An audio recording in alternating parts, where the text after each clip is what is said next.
je suis toujours la même. Je suis peut-être davantage connectée à la petite fille que j'étais au tout début et qui avait une espèce d'insouciance, de liberté, d'envie. Et après, en fait, dans la société, je suis un peu rentrée dans une case. Je suis rentrée dans la case de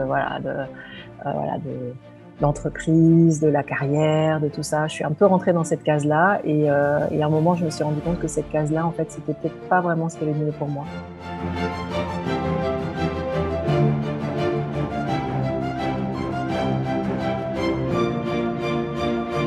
Bonjour, bienvenue dans Tinalagi, le podcast. Dans cette émission, je vais à la rencontre de personnes qui ont changé de vie, changé de job, changé tout court. Et je pense qu'à travers leur expérience, on peut énormément apprendre de ce qu'elles ont vécu. On peut s'inspirer en fait de ce qu'elles vivent au quotidien.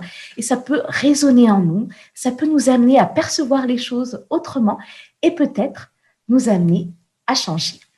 Aujourd'hui, je suis avec Nathalie. Bonjour Nathalie. Bonjour Gladys. Alors Nathalie, tu vis en Suisse, tu es maman de 2 garçons et tu as fondé Kokoro Lingua. Alors Kokoro Lingua, c'est une méthode en ligne pour apprendre l'anglais aux enfants. Et ce qui est original en fait dans cette méthode, c'est que les professeurs sont des enfants, si j'ai bien compris. Et du coup, en fait, c'est grâce à ça que moi, je t'ai connue, puisque moi, je cherchais une méthode pour mes enfants. Et j'ai découvert Kokoro Lingua et j'ai vu ce que tu avais créé. Et j'ai ressenti, en fait, énormément de bienveillance, voilà, que tu avais envie de donner, de partager. Et ça m'a donné envie de te contacter. Alors, peut-être qu'on peut commencer par que tu nous expliques, toi, avec tes mots, ce qu'est Kokoro Lingua. Oui, tout à fait. Merci beaucoup. Kokoro Lingua, en fait, c'est la réalisation d'un rêve qui est de rendre la découverte des langues étrangères accessible au plus grand nombre d'enfants possible. J'ai fait un pilote, j'ai testé une méthode, j'ai testé ce rêve, voir si on pouvait passer par des vidéos pour que ça puisse être pour le plus grand nombre d'enfants possible, avec des enfants natifs anglophones. Et c'est ça la méthode Kokoro Lingua. C'est chaque semaine, il y a une vidéo d'une dizaine de minutes avec des enfants natifs anglophones qui vont faire découvrir leur langue, leur jeu, leur culture. Et on va suivre comme ça un parcours pédagogique. Chaque vidéo, l'enfant va la voir plusieurs fois. Il y a plein de propositions d'activités, de jeux à reproduire à la maison ou en classe. Et petit à petit, l'enfant, en une année scolaire, il va assimiler, découvrir 250 mots de vocabulaire. Donc, c'est ça l'objectif de Kokoro Lingua. Aujourd'hui, il y a à peu près 50 000 enfants qui suivent le programme, principalement dans les pays francophones. Et ça se développe également dans d'autres pays du monde, au Japon, au Moyen-Orient, Mexique, donc en Turquie. Voilà, ça c'est comment Où ça, pardon, on n'a pas entendu, pardon. En Turquie. En Turquie également. D'accord. Raconte-nous un peu qui t'étais, ce que tu faisais avant et ce qui t'a amené finalement à changer. Oui, super. Alors moi, en fait, j'ai grandi en Bretagne avec l'énergie de la mer et des embruns. Et j'ai lu en fait un roman japonais quand j'avais 16 ans, qui a déjà été un point important dans ma vie. Du fin fond de ma Bretagne, je lisais ce roman japonais qui s'appelait Kokoro, ou Le pauvre cœur des hommes de Natsume Soseki. Et c'est à ce moment-là que j'ai décidé un jour de partir au Japon. Donc j'ai commencé à économiser en me disant un jour je partirai au Japon après mes études. J'ai fait des études, une école de commerce en France, 4 ans, ma dernière année au Canada. Et suite à cette école de commerce, je suis partie au Japon. Donc, tu allais vivre au Japon après tes études. Voilà, j'ai fait mes 4 ans d'études, dont la dernière à Montréal, dans une université anglophone. Et ensuite, je suis partie au Japon, au départ pour 6 mois, puisque j'avais économisé pour 6 mois, pour faire un programme de japonais intensif. Et là, sur place, ça a été le choc culturel. Comme je l'avais vécu dans le livre, je le vivais en réel, à me poser vraiment la question, mais comment se fait-il qu'on puisse être aussi différents sur la même planète? Et ça a commencé à construire pas mal de choses à l'intérieur, de poser pas mal de questions.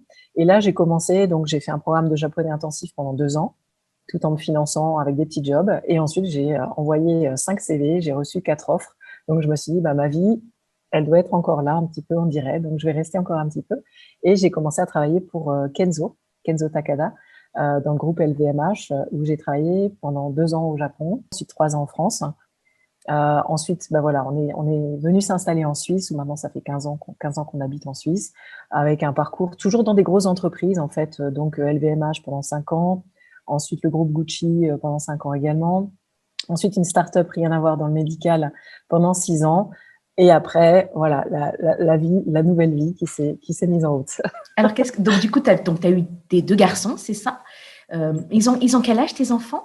Ils ont 10 ans et 13 ans. D'accord, donc ils sont encore petits. Et du coup, Oui. qu'est-ce qui se passe quand tu reviens en Suisse? Tu travailles pendant plusieurs années, donc voilà, tu as un poste donc à responsabilité. Et qu'est-ce qui se passe au fond de toi? Pourquoi tu t'es dit à un moment donné, bon ben, je vais faire autre chose? Qu'est-ce qui s'est passé? Et le déclic en lui-même, c'est un accident de la vie, hein, c'est une chute, traumatisme crânien, commotion cérébrale. Il a fallu 8 mois pour récupérer. Et ça a posé beaucoup de questions. Parce que j'ai vu qu'à ce moment-là, voilà, en flirtant un peu avec la mort, la vie, où on est, où on va, ça a posé beaucoup de questions existentielles. Et c'est à ce moment-là que ce déclic et cette mise en route se sont réellement faits. D'accord, donc c'est-à-dire avant cet accident, donc c'est un accident, hein, c'est avant cet accident, Oui. tu n'étais pas du tout dans cet état d'esprit. Tu étais dans un état d'esprit où tu continuais en fait ta vie comme tu avais construit ta carrière. Et finalement, cet accident t'a permis de te poser. Enfin, qu'est-ce qui s'est passé? Il a vraiment fallu que je puisse revenir en fait dans ce corps, reprendre possession de ma vie, si j'ose dire. Et donc, il y a eu ce cheminement avec toutes les questions qui allaient avec, c'est-à-dire que mon cerveau, il fonctionnait plus comme d'habitude. Et qu'est-ce que j'allais récupérer? Et est-ce que j'allais redevenir comme avant? Et quel impact ça allait avoir sur moi? Donc, j'ai commencé à lire, en fait, à me dire, OK, le cerveau, dès que j'ai pu lire, j'ai lu. Comment le cerveau fonctionne? Comment je peux l'aider à redevenir normal? Quelle est la normalité du cerveau? Et quel est son potentiel? Et c'est là que ça s'est vraiment mis en route. Et c'est à ce moment-là que je me suis dit, en fait, ma vie d'avant, je crois que j'ai plus tellement envie d'y retourner. J'ai envie, cette deuxième vie, c'est comme un cadeau. J'ai eu la chance d'avoir ce cadeau, cet accident, pour pouvoir me poser ces bonnes questions qui venaient en moi, mais que je n'arrivais pas à entendre. Donc là, la vie, elle m'a dit, écoute, maintenant, tu vas vraiment écouter, j'ai un truc à te dire. Et alors, Et qu'est-ce qu'elle t'a dit justement? c'était la notion de contribution, de dire, ma grande, si tu es là, comme chaque être humain sur Terre, c'est peut-être qu'il y a une raison et peut-être que tu peux faire quelque chose et peut-être que tu peux apporter ne serait-ce qu'une petite pierre à l'édifice. Et quelle est cette pierre? Et c'était vraiment ça, en fait. Tous les questionnements qui sont arrivés, c'est j'ai envie de faire quelque chose qui ait du sens, j'ai envie de contribuer, et où est-ce que ça va être? Et à un moment, en fait, dès que j'ai commencé à récupérer physiquement à tous les niveaux, il y a tout qui s'est mis en route. C'est-à-dire qu'à un moment, je me suis dit, en fait, c'est les enfants. Je veux être en contact avec les enfants. C'est leur monde qu'on est en train de pourrir, si j'ose dire, d'abîmer. Et j'ai envie de les aider. J'ai envie de voir qu'est-ce que je peux faire pour les aider à créer le monde dont peut-être j'imagine que ce serait peut-être un monde un peu meilleur ou quelque chose comme ça en toute humilité. Donc j'ai très vite su que c'était avec les enfants. Comme j'avais aussi naturellement beaucoup lu sur le cerveau, je me suis dit, ces enfants, ils ont un potentiel extraordinaire. Comment est-ce qu'on peut faire pour les connecter à ce potentiel et pour leur faire prendre conscience de ce potentiel, développer leur confiance en eux et leur conscience du monde. Et après aussi, très vite, c'est venu sur les langues. Puisque j'avais vécu des choses juste incroyables au Japon que j'aurais pas pu vivre si j'avais pas parlé japonais. Je me suis dit, mais quel cadeau! Si on arrive à parler dans la langue de l'autre, on peut se connecter, on casse les frontières, on n'a plus peur, on est curieux, on a juste envie d'aller rencontrer, en fait. Donc, voilà, j'étais un carrefour, il y avait tout qui arrivait là, mais je savais pas comment. Et puis, à un moment, je me suis dit, eh ben, en fait, je suis contre les écrans pour les enfants, mais je vais passer par les écrans parce que c'est la seule façon de toucher un maximum d'enfants possible. Je vais passer par les écrans, mais on va le faire de façon différente et on va connecter les enfants entre eux. Et du coup, je vais filmer avec des enfants et c'est comme ça que ça s'est construit, en fait. Et ensuite, j'ai monté une équipe pédagogique, avec une enseignante Montessori en milieu bilingue, avec des linguistes, des neuroscientifiques. Bah, je suis allée chercher des compétences que moi-même, je n'avais pas pour pouvoir réaliser ça, le tester et voir si ça pouvait marcher. Donc ça a été ça vraiment le cheminement. Ça a été de se dire, à un moment, j'ai envie, comment, par rapport au chemin de vie que j'ai eu jusqu'alors, qu'est-ce qui arrive en fait? Et j'ai juste posé la question en me disant, mais qu'est-ce que je pourrais faire? Et puis naturellement, les choses se sont posées, puis elles sont venues, et puis à un moment, ça a été tout simple. Et le premier script de la première vidéo Kokoro, à un moment, je me suis dit, je crois que c'est maintenant. J'ai commencé à écrire, en 10 minutes, il était fait.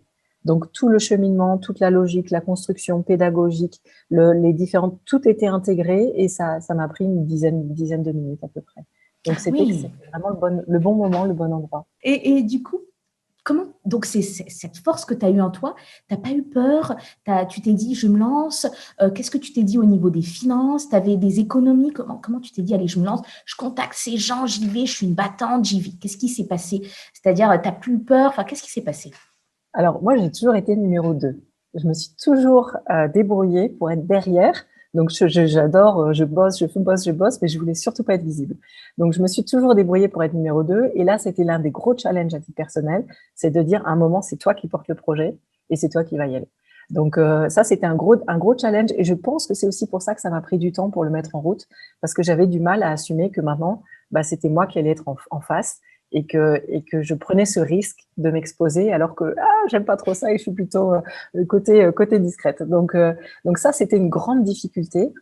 Et puis après, bah, je me suis dit, mais j'y vais, quoi. Ça a du sens, j'aime ça, j'ai envie de tester, j'ai envie de voir. Au niveau des finances, je me suis dit, bah, j'ai des économies, allez hop, je mets toutes mes économies. Donc c'était vraiment un engagement où je me suis dit, je vais pas chercher de l'argent ailleurs, je veux y aller et j'y vais avec mes économies. Donc j'y suis allée avec mes économies. Après, comme j'ai créé l'association, j'ai eu un petit coup de pouce, notamment du ministère des Affaires étrangères, d'autres fondations. Donc, j'ai eu un petit coup de pouce financier, mais la majorité venait de mes économies parce que c'était des budgets qui étaient énormes. Dès qu'on parle tournage, dès qu'on parle montage, rémunération des enfants acteurs, rémunération d'une équipe pédago, moi, je me rémunérais pas parce que je me disais non, mais je veux y aller à fond, on y va. Mais c'était quand même des montants énormes. Raconte-nous un petit peu comment tu as dépassé tes peurs, comment tu as vécu toutes ces, tu sais, parce que tu as dû apprendre, parce que tu n'étais pas du tout dans l'éducation, tu n'étais pas dans ça. Et même si bon, les langues te parlaient, comment tu as vécu ces moments d'apprentissage où il fallait faire autre chose, autrement, tu n'étais plus du tout dans la partie commerciale pour des grandes marques ou autres. Comment tu as fait pour justement te dire je suis capable, j'y vais, qu'est-ce qui s'est passé? Alors, je pense que là, de nouveau, l'accident, ça a été un vrai cadeau puisque j'ai été obligée de réapprendre énormément de choses. La droite et la gauche, je savais plus. Donc, j'étais dans un état d'esprit où, de toute façon, j'allais devoir réapprendre des choses et remettre des choses en mouvement. Donc ça, c'était déjà une grande chance puisque j'étais obligée de le faire. Et après aussi, puisqu'il y a toutes ces questions existentielles qui sont arrivées, j'ai commencé de façon beaucoup plus concrète un parcours de développement personnel, un parcours voilà, au niveau méditation, etc. Donc, j'ai commencé tout un travail intérieur qui m'a permis d'aller chercher les ressources pour ce travail extérieur, puisque c'est très, pour moi en tout cas, à titre personnel, ça a été très lié. Donc voilà, en fait, ça s'est fait comme ça. J'y suis allée, j'ai dépassé les peurs, j'ai dû apprendre, puisque 90% des choses que je faisais, je ne les avais jamais faites avant. Puisque, comme tu le disais, je ne travaillais pas dans l'éducation, je n'étais pas enseignante, je n'étais pas enseignante d'anglais, je n'étais pas caméraman, je n'étais pas casteuse d'acteurs pour des shootings. Donc, tout ce que je faisais, je partais de zéro. Et ça, en même temps, ça sous-entend des dépassements personnels qui sont énormes, mais on sait aussi que c'est dans nos zones d'inconfort qu'on a le plus de plaisir. Donc, c'était de l'inconfort permanent, mais en même temps, c'était hyper enrichissant. Donc c'est simplement comme une spirale vertueuse où on se dit, eh ben, j'y vais, et puis à ce moment-là, bah, la vie, elle nous donne des petits coups de pouce, et puis elle nous met en relation avec certaines personnes, et puis on se rend compte quand finalement, en fait, on est capable. Même si pendant des années, on a cru qu'on n'était pas tellement capable, en le faisant et en se confrontant à ses peurs et en le faisant en réalité, on se rend compte à quel point finalement on est capable. On peut être capable, on fait plein d'erreurs. Hein. Alors là. Bah oui, du coup, parle-nous un peu de tes erreurs, de tes échecs. Comment tu as fait justement pour les vivre? Est-ce que tu as... Parce que bon, moi aussi, tu vois, je suis dans l'entrepreneuriat, tu vois, comme toi. Et comment on rebondit, tu vois, quand tu dis, mince, ça marche pas au bout de plusieurs jours, ça marche pas. Comment tu trouves la force pour te dire, allez, c'est pas grave, je continue? Comment ne pas abandonner, justement? Alors, les erreurs, c'est vrai qu'il y en a tout le temps. Et à chaque fois, je me dis, et comme je le dis à l'équipe, attention, c'est pas une erreur, c'est un cadeau. On est en train d'apprendre quelque chose. Si on le répète plusieurs fois, là, ça devient une erreur et là, ça devient embêtant. En revanche, si on fait des erreurs, c'est cadeau. On est en train d'apprendre quelque chose. Donc, qu'est-ce qu'on est en train? C'est quoi la leçon apprise de cette erreur qu'on est en train de rencontrer? Donc, du coup, c'est vraiment aussi devenu un état d'esprit de se dire, les erreurs, elles sont là pour m'aider. Parfois, ils sont là pour me challenger. Il y a des moments où je me dis, tiens, la vie, elle est en train de me tester pour me dire, hé, ma grande, t'es sûre que tu veux vraiment y aller? Tiens, je te mets quelques bâtons là dans les jambes. Et oui, en fait, si on s'accroche, en fait, l'objectif est au-delà de notre propre personne, si j'ose dire. Quand on a envie d'accompagner l'éducation de millions d'enfants, puisque voilà, il faut se fixer aussi des objectifs élevés pour avoir des réalisations élevées. Quand on se fixe des objectifs comme ça, naturellement, quand on rencontre des murs, des barrières, etc., on se dit, OK, ben, il y a un autre passage. Si ça passe pas par là, on va trouver une autre solution. Donc, mais c'est clair qu'il y a des gros, c'est les montagnes russes en fait. Hein. C'est ce qu'on m'avait dit au début. Tu vas voir que si tu crées ton projet, tout prend une intensité très différente. Que quand tu es en entreprise, tu sais que ton salaire va arriver, voilà. Même si tu te trompes, bah ok, voilà, recadrage dans le pire des cas, mais sinon tu sais que le salaire il arrive, etc. Mais là, c'est carrément autre chose parce qu'on porte, tu le sais, on le porte ce projet et il faut qu'on l'emmène et du coup tout prend des proportions. Donc c'est les montagnes russes, ça va très haut, très bas, très haut, très bas. Et c'est ça aussi l'apprentissage. C'est quand on a l'impression que c'est très bas, ben on le regarde et puis on se dit mais ouais, mais en fait c'est juste un test, quoi. Puis c'est juste pour voir par où il faudrait peut-être passer. Et quand c'est laborieux, comment tu fais? Alors, ben, je m'accroche jusqu'à un certain moment. Et quand je vois que je m'accroche et que ça passe pas, je me retire. C'est-à-dire, je pars respirer. Je pars 48 heures dans le silence et la nature. J'essaye de voir quel autre chemin peut m'être proposé puisque celui-ci passe pas. Mais voilà, tu prends du recul. Prendre du recul, ouais, exactement. Prendre du recul et se faire aider, parce que c'est vrai que c'est souvent, on se retrouve souvent un petit peu seul à se dire, mais je porte et du coup je porte seul. Et l'idée, c'est, moi j'ai quand même la chance d'avoir aussi des personnes autour de moi qui sont prêtes là à m'aider, à m'accompagner quand j'ai des questions, à qui je peux passer un coup de fil et du coup ça calme aussi pas mal les éventuelles inquiétudes. Pour beaucoup de personnes qui vont nous écouter, tu sais, quand on procrastine, tu sais, quand on remet au lendemain, quand on ne fait pas les choses, comment justement passer à l'action? Toi, pour toi, ta recette pour te dire, bon, allez, j'arrête un peu de procrastiner, j'y vais, je me lance et j'arrête de me poser 40 000 questions. Moi, j'ai pas de recette miracle. C'est un moment, c'est 1, 2, 3 actions, quoi. À un moment, il faut le faire. Donc, il faut le faire. Même si on n'aime pas, il faut le faire. Et je regarde, j'observe que si jamais il y a des choses que je ne fais pas régulièrement, je demande à quelqu'un de prendre le bâton et lui dire, dis donc, si jamais ça, c'est pas fait demain, on refait le point et au besoin, tu me le rappelles. Mais ça, demain, ça doit être fait. Et du coup, je demande à comme des anges gardiens de me dire, OK, voilà, si jamais moi je dérape, on est en équipe, donc on veille tous les uns sur les autres et on sait qu'on a tous des axes, des faiblesses et on va s'assurer que ça passe pour éviter cette procrastination. Mais c'est clair qu'elle est là. C'est clair qu'elle est là, elle fait partie du jeu, je pense. C'est comme un combat intérieur avec pourquoi je repousse, qu'est-ce que je repousse, qu'est-ce que ça raconte de moi, quoi. Et quand tu parles d'objectifs, tu parlais qu'il faut se fixer des objectifs élevés. Justement, des fois, on a tendance à se fixer des petits objectifs. Alors, toi, c'est quoi justement? Parce que tu disais, il faut des grands objectifs, ce que tu disais tout à l'heure, pour justement y aller. Alors, parle-nous un peu de ça. Pourquoi il faut se fixer des grands objectifs, des objectifs ambitieux ou bien pas trop ambitieux? Voilà. Comment toi, tu vois les choses?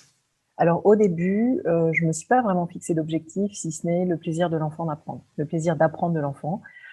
Et cet objectif-là, moi, j'ai vu qu'il fonctionnait. Après, je me suis dit, mais maintenant, si ça fonctionne, je voudrais que ce soit un maximum d'enfants. Et j'étais toujours sur un maximum d'enfants. Et en fait, un maximum d'enfants, ça veut rien dire. C'est-à-dire qu'un maximum d'enfants, c'est quoi? C'est 10 000, 5 000, 2 000, 3 millions. Donc j'ai commencé après à me dire, OK, on va se fixer un objectif qu'on a décidé en équipe, qui est hyper ambitieux. On s'est dit 3 millions d'enfants d'ici 3 ans. Donc là, on s'est dit, on fixe quelque chose d'hyper ambitieux, parce que si on fixe quelque chose de très ambitieux, on est en train de dire à notre cerveau, tu vois, c'est là que j'ai envie d'aller, il va falloir que tu m'aides. Et on est tous dans cet état d'esprit à se dire, comment est-ce qu'on va faire pour que ça se réalise? Et je me dis, même si on n'y arrive pas, c'est pas grave. Au moins, on sait où on a envie d'aller et on sait qu'on va faire tout ce qui doit être fait pour que ça puisse se réaliser. On dit toujours le chemin, c'est plus important que le résultat. Mais on est dans cette logique-là de se dire, on a envie d'avoir un chemin qui soit vaste et qui aille vers un endroit qui nous mène au plus enfant possible. Donc, et après, du coup, comme les objectifs sont élevés, on se dit, oulala, 3 millions d'enfants, d'accord, ça c'est bien gentil.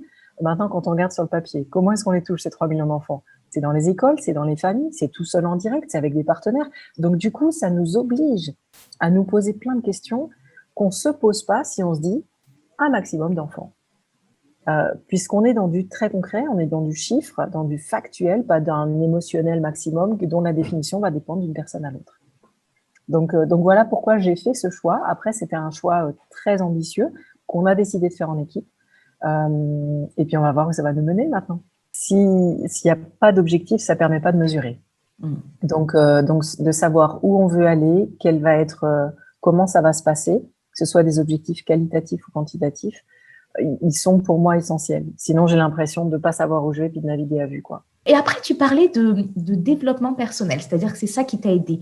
Alors, parle-moi un petit peu, c'est-à-dire le développement personnel. Qu'est-ce qui t'a aidé vraiment à te dire que tu pouvais y arriver, que tu pouvais finalement mener ton projet? Mais le cheminement du développement personnel, déjà, c'est une intériorisation, c'est-à-dire de se dire que je peux aller loin si je suis forte à l'intérieur. Sinon, je m'arrêterai très vite et je vais m'écrouler très vite. Donc, ça a été déjà de renforcer un muscle intérieur de connaissance de soi, de se dire, tiens, là, ça c'est très difficile pour moi. Pourquoi est-ce que c'est très difficile pour moi? Peut-être quelles sont les croyances qui sont associées à ça, qui sont pas des croyances justes. C'est-à-dire que moi, j'avais une croyance qui était que je méritais pas. Je sais pas pourquoi, je croyais que je méritais pas. Donc, du coup, je méritais pas d'être numéro un. J'ai jamais eu d'augmentation de salaire parce que je l'ai demandé. J'ai toujours eu des augmentations de salaire parce qu'on me les donnait. Donc, et les bonus, tout ça, ça a toujours été pareil. Donc, et du coup, ça m'a permis de prendre conscience de certains modes de fonctionnement. Et du coup, à partir de ce moment-là, d'avoir un ancrage aussi grâce à la méditation, des exercices, etc., d'être beaucoup plus ancré et du coup, de pouvoir voir où je vais, pourquoi ça a du sens pour moi, pourquoi c'est important pour moi et quelles sont du coup mes forces et mes faiblesses sur lesquelles je vais pouvoir m'appuyer pour avancer. Donc, c'est passé en mode pas seulement professionnel, où j'étais tac, tac, tac, organisation, livraison, ROI, voilà, c'était ces modes de fonctionnement-là, produit, développement produit, communication, etc. Là, je passais plus dans un mode général, global, de se dire, OK, le projet, on va l'emmener là, c'est moi qui vais le porter, donc il faut que je puisse être bien au clair sur où je suis, où je veux aller, puisque la réussite du projet, elle peut dépendre aussi de moi, en fait. Donc, c'est pour ça qu'il y a eu ce développement, cette quête, en fait, personnelle, pour pouvoir avancer aussi, avancer sereinement. Et ça permet, en parallèle, de relativiser beaucoup de choses. C'est-à-dire que souvent, on me demande, mais comment tu fais pour tenir, quoi? À travailler 10 heures par jour, plus tes enfants, plus tous les week-ends, ils ont des matchs, des tournois, etc. Mais comment tu fais pour tenir? Alors, c'est vrai que parfois, je me demande un peu aussi. Mais parfois, c'est le plus grand risque, hein, mais tu le sais aussi, quand on porte un projet, le plus grand risque, c'est soi-même, parce que sans nous, jusqu'à ce que le projet soit suffisamment fort, sans nous, le projet, il tient pas. Donc c'est aussi l'un des plus grands risques. C'est aussi ce jeu-là, en fait, avec jusqu'où je vais pour le projet, tout en faisant attention à prendre soin suffisamment de moi pour pouvoir être là, en fait, parce que si je disparais du jour au lendemain, le projet n'est peut-être pas encore assez costaud pour aller jusqu'où on aimerait qu'il aille. Et justement, tu arrives à trouver l'équilibre entre la famille, les enfants et justement Cocoro Lingua. C'est un vrai challenge. C'est l'un des plus gros challenges, je dirais. Tous les challenges professionnels, voilà, c'est professionnel. Voilà, on fait appel aussi au mental, on fait aussi appel à d'autres choses qui nous permettent d'y voir plus clair. Au niveau personnel, c'est vraiment dur d'être au plus juste et de pas s'épuiser, en fait, parce qu'en même temps, on a envie d'être une bonne maman, on a envie d'être à tous les tournois et tous les matchs, on a envie d'être là aussi à toutes les réunions de parents, on a envie, voilà, d'être là pour les enfants, de passer ces moments, même si c'est pas des moments, puisque forcément je travaille beaucoup, mais ça va pas être, je vais pas passer 3 heures par jour avec eux, je vais passer 1 heure et demie, peut-être 2 heures, mais ces 2 heures-là, je vais faire en sorte qu'elles soient les plus, j'ai envie qu'elles soient les plus positives possibles. Donc c'est de jouer un petit peu sur quantité, qualité, sur ces critères-là pour essayer d'être une bonne maman en parallèle de réaliser son rêve, une bonne maman, une bonne conjointe et d'essayer d'être au mieux, quoi, même si on sait que de toute façon, on est totalement imparfait. Et en plus, ce qui est difficile, c'est que quand on crée son entreprise, en tout cas, on n'est plus dans la limite professionnelle personnelle, puisque finalement, le projet, c'est nous aussi, ça fait partie de nous. Si tu le mènes, c'est toi, c'est ton rêve, ta vision, ce que tu as envie. Donc, tu peux pas dire, bon, voilà, la maison, je n'y pense plus. Puis, c'est pas juste un travail, hein, en fait, c'est quand même Oui. un accomplissement que tu es en train de réaliser. Oui, oui. C'est vrai et ça c'est pour toutes les personnes qui portent leur propre projet, c'est pas 8 heures par jour. Il est là tout le temps avec nous et on fait toujours des connexions en fait. Après, ça dépend aussi probablement des personnes. Moi, c'est un projet très personnel.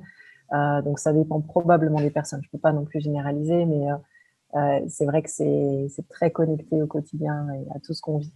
Puisque tout est source d'inspiration. Tout autour de soi est source d'inspiration.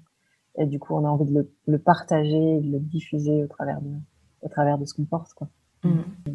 Et parle-moi un peu de ce que tu as appris, de la personne que tu es devenue par rapport à ce que tu faisais avant. Est-ce que tu es devenue une autre personne? Est-ce qu'aujourd'hui, comment tu te trouves en fait? Est-ce que tu te trouves grandi? Tu te trouves beaucoup mieux? Tu as découvert des choses que tu n'aurais même pas soupçonnées?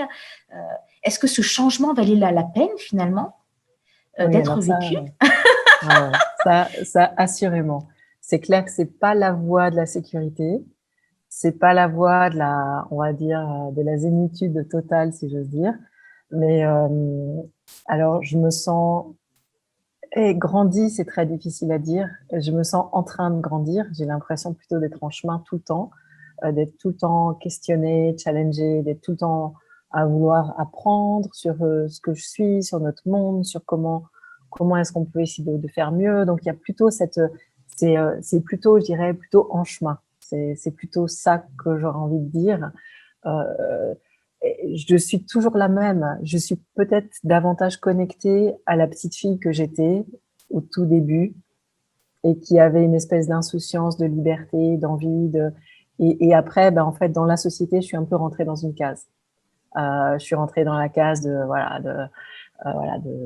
l'entreprise, de la carrière, de tout ça. Je suis un peu rentrée dans cette case-là et à un moment, je me suis rendu compte que cette case-là, en fait, c'était peut-être pas vraiment ce qu'il y avait de mieux pour moi. Et donc, je pense que c'est une reconnexion à une partie de soi-même. Donc, c'est pas une autre personne. J'ai l'impression d'être toujours la même, mais reconnectée peut-être à des choses que j'avais peut-être un petit peu oubliées, perdues en route. Mm. Et que tu te sens libérée un peu ou pas? Oui, je me sens libérée de certaines choses et, euh, et engagée dans d'autres.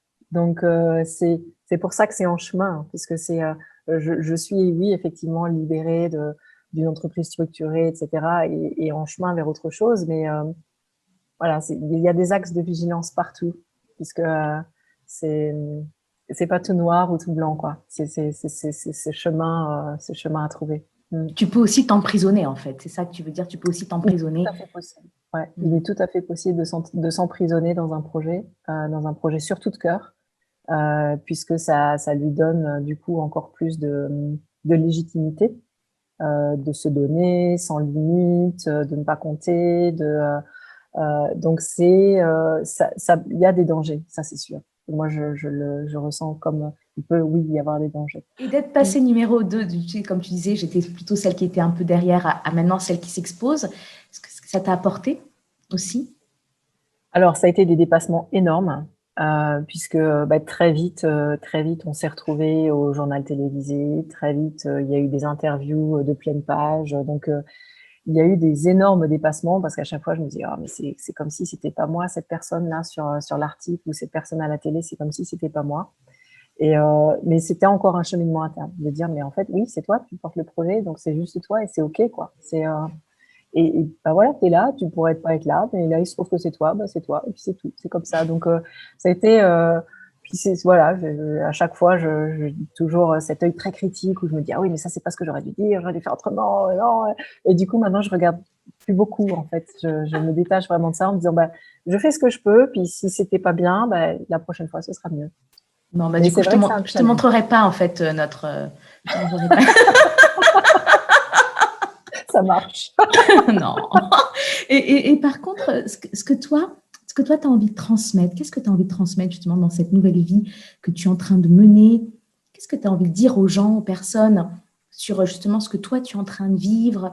Voilà, qu'est-ce que ça apporte? Qu'est-ce que tu as envie de leur dire?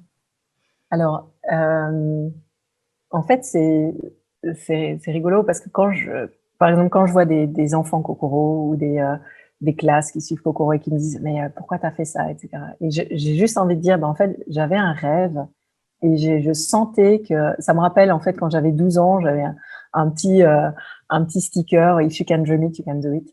Et ça m'a marqué, c'est resté longtemps avec moi. Et, à chaque fois, j'ai envie de dire, bah, tu vois, si tu as un rêve, eh ben, ça vaut le coup d'essayer de le tenter, en fait. Ça vaut le coup d'essayer de le tenter et de voir si ça a du sens et tu peux l'emmener quelque part. Parce qu'en fait, si on est là, c'est pas par hasard. Donc, c'est vraiment ça que j'ai envie de dire, c'est bah, essaye, si tu as envie, vas-y, essaye, tente, puis tu verras bien. En fait, c'est pas si grave, il n'y a rien qui est si grave. Essaye juste et tu verras ce que ça donne. Et, et, et si tu essayes, tu vas voir que tu vas venir à la rencontre de toi-même, mais peut-être d'un toi-même que tu n'imaginais pas exactement comme ça. Et puis oui, tu vas grandir, tu vas aller en chemin et tu vas aller plus loin et tu vas ressortir, comme tu disais tout à l'heure, grandi, puisque tu te rends compte que tu es un choix, que tu es en fait en train de grandir toute ta vie et que tu peux grandir. Tu peux choisir de grandir ou de pas grandir. Donc, mais voilà, l'invitation que j'aurais, c'est vraiment, bah, vas-y, essaye, puis tu verras bien. Et qu'est-ce que tu dirais aux personnes qui disent, bah, je veux bien essayer, mais j'ai pas envie de perdre. J'ai pas envie de perdre ma vie, mon confort. Eh oui, mais ça, je C'est ça comprends. le dilemme. C'est ça, mais je le comprends tellement bien, cette prise de risque. C'est peut-être que le rêve, il n'est pas encore assez fort. C'est peut-être que le rêve, il n'est pas encore assez fort et qu'il n'est pas encore assez présent ou assez digéré ou assez. C'est peut-être ça. Et puis à un moment, c'est peut-être juste que on est en face de notre ego qui dit, hé, ma grande, t'es pas assez forte, t'es pas assez forte. Puis à un moment, c'est de dire, hé, coucou, regarde, tu vas voir, je vais essayer. Puis je vais être peut-être un petit peu plus forte. Et même si je rate, c'est pas grave, j'essaye. Donc oui, bien sûr, on perd. Oui, bien sûr, on perd. On perd d'un point de vue au début, mais pas toujours. Il y a des gens qui perdent pas tout de suite. Moi, ça a été mon choix de perdre un petit peu. Mais on gagne tellement, en fait. On gagne tellement, et c'est pas seulement dans le matériel qu'on gagne, c'est bien au-delà. Donc, oui, bien sûr, on perd, mais il faut juste regarder tout ce qu'on gagne à côté. Si c'est vraiment ce qu'on veut faire, si c'est vraiment un rêve, et si c'est vraiment, si c'est important pour nous. Et qu'est-ce que tu avais envie de faire quand tu étais petite, toi? Ben, en fait, au tout début, je voulais être maîtresse d'école. J'avais tous mes doudous dans la maison, et ouais. C'est J'avais vrai! tous mes doudous, et puis j'étais mes poupées, puis j'étais maîtresse d'école. Et après, quand j'ai eu 12-13 ans, j'ai eu envie d'aller travailler dans. J'avais déjà choisi l'orphelinat dans lequel je voulais travailler en Afrique. J'avais envie d'aller travailler dans un orphelinat en Afrique. Et avec ma meilleure amie, on s'était dit, quand on aura 18 ans, on ira dans cet orphelinat-là et on ira travailler là-bas. Et en fait, je me suis rendu compte que bah, la vie, elle m'a emmenée ailleurs. Je suis rentrée, j'ai commencé à rentrer voilà, dans la case. On travaille, on fait des études, on travaille en entreprise, etc. Et quand j'ai eu ma chute, bah, tous ces rêves-là, ils sont montés à la surface. En fait. Tout est revenu, ce que j'avais un peu oublié, ce que j'avais, c'est revenu. Et puis ça a du sens, puisque maintenant, aujourd'hui, ben, je ne suis pas maîtresse d'école, mais un petit peu quand même. Et Oui, c'est vrai. je partage, en fait, j'essaye de partager des choses que j'ai envie de partager, comme le font les enseignantes ou les mamans, parce qu'en fait, toutes les mamans sont aussi quelque part un peu enseignantes. Et, il a envie de contribuer, de partager, elle est là, puisqu'on a mis en place un modèle social et solidaire. Dès qu'il y a un abonnement souscrit, on offre un abonnement à une famille ou une école défavorisée. Donc, on est présent justement dans des orphelinats, dans des écoles en difficulté, auprès de familles en difficulté. Donc, voilà, en fait, c'est juste que finalement, tout a du sens et que ces rêves qu'on avait en nous en tant qu'enfants, bah, ils sont encore un petit peu là. Et puis, parfois, on peut leur faire coucou et voir où est-ce qu'ils nous emmènent, quoi. Et aujourd'hui, tu te sens heureuse? Et comment tu te sens? Tu te sens heureuse? Tu te sens, parce que du coup, tu vas vers tes rêves, tu vas vers tes aspirations. Tu te sens heureuse avec tes choix, avec tes envies, avec ce que tu veux, ce que tu veux contribuer aussi pour le monde, pour les enfants, Oui. pour la planète.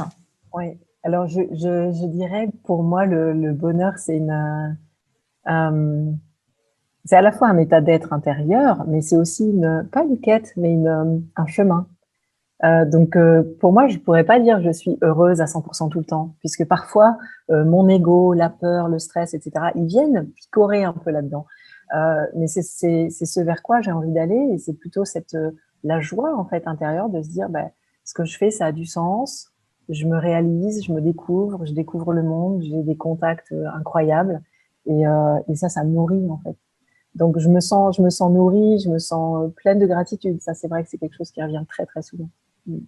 Ah bah écoute, bah Nathalie, bah en tout cas, moi je te remercie. C'était un super moment Merci à que toi. moi j'ai passé avec toi. Moi aussi. de parler de ce cheminement incroyable, du fait qu'aujourd'hui, tu as monté, tu as lancé un projet qui a du sens pour les enfants, avec Kokoro Lingua, que tu es en expansion, que tu arrives à jongler entre les différents aspects, que tu apprends énormément.